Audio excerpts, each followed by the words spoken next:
Hey guys, Gwyneth Masayan here. I'm the new guy. Today I'm gonna teach you how to open an account in COL Financial. COL Financial is one of the online stockbrokers that we have in the Philippines. In this video, I will be guiding you with a complete list of things that you will be needing in order to open an account and the step-by-step instructions from start to finish. I will also be giving you a few tips in order to avoid some of the problems that I have encountered when I was making my account back in 2016. I know everybody's excited, so let's get started. Oh, before I forget, just a quick disclaimer.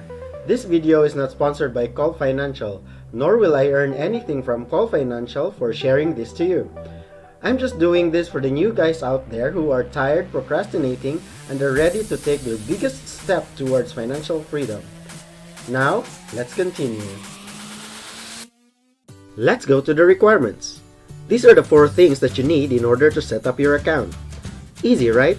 You just need the application forms, a government-issued ID, a bank account in the Philippines, and at least 1,000 pesos to fund your account. If you are an employee, you definitely already have all these things. The last thing you need is just to finish watching this video. As long as you are of legal age, which is 18 years old and above, you're qualified to open an account. So even students can start investing as early as 18. Just secure a bank account and a few additional requirements. Here are the additional requirements. You just need a contact number, a proper email address, a TIN or a tax identification number, and a PSA birth certificate. You'll need a contact number so that you can receive notifications about the transactions done with your account. You also need a proper email address, not the one that you used for your mobile games. Some mobile games or apps have risk of compromising your email, especially if you're not careful with the access that you are granting them.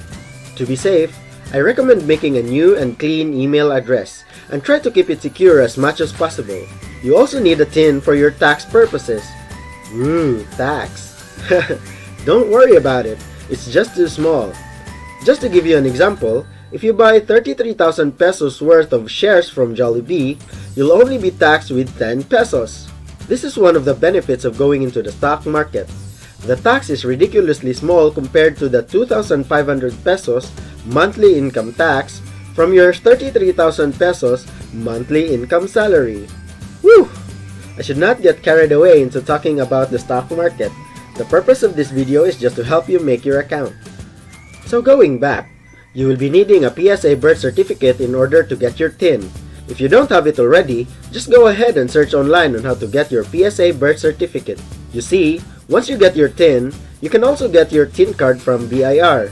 The TIN card counts as a government-issued ID, so you're hitting 2 birds with 1 PSA birth certificate. Just to make this video more ridiculously detailed, I looked up how you can get your TIN from your nearest BIR office.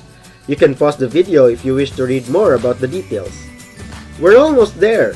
You see, once you have completed your requirements, you will need to send those to any of COL's offices. If you're lucky to have a COL office near you, you can just personally bring your documents to their office. But if you're like me who wasn't as lucky, you will need to send your documents through delivery services. And if so, you will have a few more things to prepare. Like I said in the introduction, I will be giving you a complete list. Here are the things that you will need if you happen to live away from all of COL's offices. You will be needing a standard letter envelope, a courier fee of about 150 pesos, and a Skype account. The standard letter envelope should look like this. And not like this. Actually, you can find cheaper couriers that won't cost you 150 pesos for mailing your documents. Just a pro tip, you should check your documents very carefully before mailing them. I needed to resend my documents because I missed 1 page of the application forms. It cost me my time and another 150 pesos for resending. Now that you know the requirements, let's move on to the steps on creating your account. You only need to follow 5 easy steps. Step number 1. You need to choose the type of your account. There are 3 types of accounts in COL: the COL Starter, COL Plus, and COL Premium. The minimum investment for COL Starter is only 1,000 pesos. You will need at least 25,000 pesos to create the COL Plus account. If you have more than 1 million pesos, you can create your COL Premium account. For the first-time investors out there, You don't need to worry if you only have 1,000 pesos. There's almost no difference between the three types. You can actually upgrade from one type to another so easily once you have reached the minimum investment amount. Don't worry, the upgrades are free. By the way, just to clarify, the 1,000 pesos minimum investment for your call starter account is not a fee. It is the initial amount that you put in your account, and you can use those funds in order to buy your first shares. Step number 2. You will need to fill up the application forms. First, I'll show you where to download the forms. We need to open the COL website in order to do this. Just type COL Financial in the search bar, then click this link. Once there, click the tab for Open an Account. I have already discussed the first step a while ago. Let's just go ahead and click the download link for the forms. As you can see, there are 7 pages in this document. Now click the download button at the upper right side of your browser. Let's save it in the desktop for now. Filling up the application form is just simple. You just have to be sure to check if all fields were answered. I think you can do it on your own. I just wanted to emphasize that there are 3 parts on this application form. First is the customer account information form. The other is the individual disclosure form. The last part is the online securities trading agreement.